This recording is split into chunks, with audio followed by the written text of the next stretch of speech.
Сәлеметсіңдер ме, балалар? Бүгін бізде қазақ тілі сабағы. Сабақтың тақырыбы қиял ғажайыптар әлемі. Бірінші тапсырмаға көңіл аударайық. 170-ші бет. Қиял дегеніміз не? Қиял дегеніміз не? Біз қалай ойлаймыз? Қиял ғажайып әңгімелер дегенді қалай түсінесің? Біздің көбіне көп ертегілеріміз қиял ғажайып әңгімелер, қиял ғажайып ертегілер болып, көп ертегілер бар. Мысалы, Алтын Сақа деп алайық, күн астындағы күнекей қыз. Қандай қиял ғажайыптар туралы кино, шығармаларды білесің? Қазіргі заманда фантастикалық кинолар өте көп, ал шығарма жөнінде айта кететінім, Айзек Азимовтың осыдан 50 жыл бұрын 1964 жылы жазған «Мен роботпын» шығармасы бар. 50 жылдан кейінгі ол елестеткен 2014 жылда. Адамдардың сымсыз бір-бірімен бейне экран арқылы сөйлесетіндер. Ал қазіргі кезде дәл сол фантастикалық ойдан шығарылған нәрселердің бәрі іске асып жатыр. Қиял ғажайып шығармалары сендерге ұнай ма? Енді бұл сұраққа өздерің жеке жауап бересіңдер. Сен қиялдай аласың ба? Бұл да сендерге жеке бастарыңа сұрақ. Енді қиял деген сөзге кішкене тоқталайық. Қиял сыртқы дүние заттары мен құбылыстарының субъективтік образдарын қайтадан жаңартып өңдеп, бейнелеуде көрінетін тек адамға ғана тән психикалық процесс.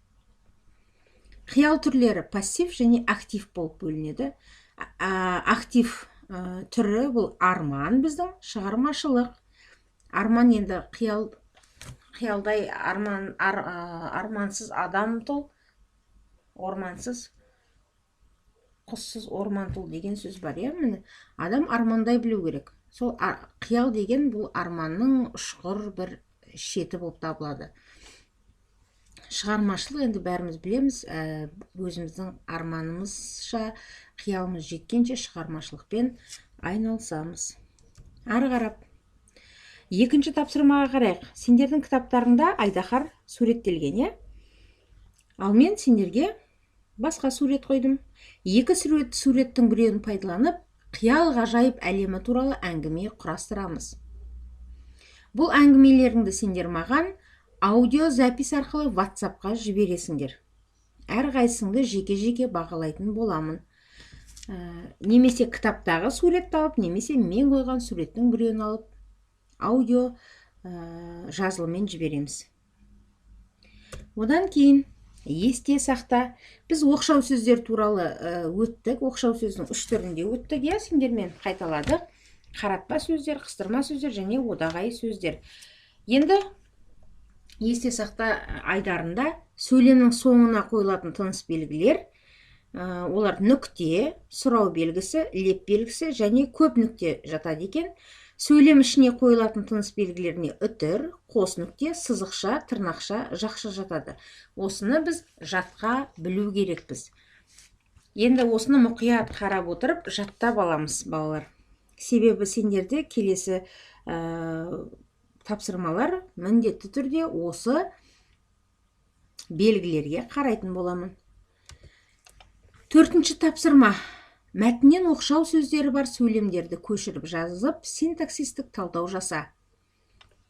Бұл сендерге өзіндік жұмыс. Үй тапсырмасы деп алсаңдар да болады.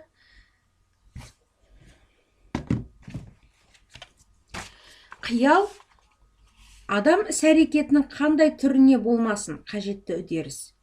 Қиял әлеміне баулу адамзаттың бәріне тән психологиялық үрдіс. Мәселен, жазушы өзінің шығармасына таңдайтын кейіпкерлерінің бейнесін өз қиялында жасайды. Суретші салайын деген суретін ойша көз алдына келтіреді. Яғни, қиялдайды.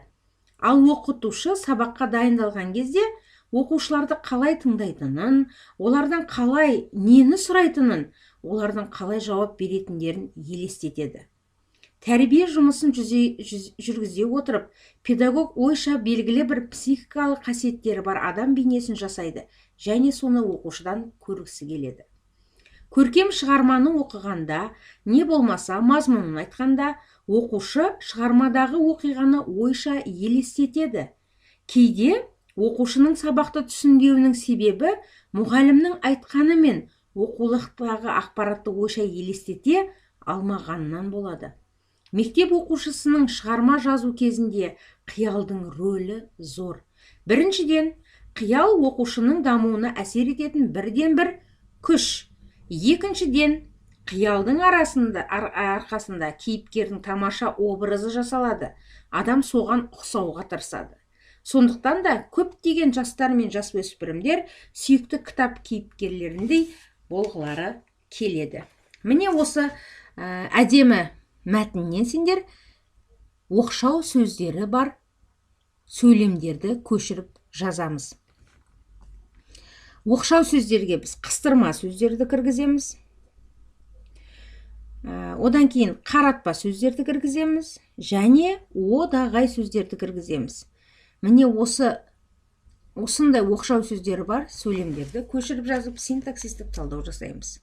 Сонымен балалар, бүгінгі сабағымыз аяқталды. Сіздерде 2 тапсырма бар.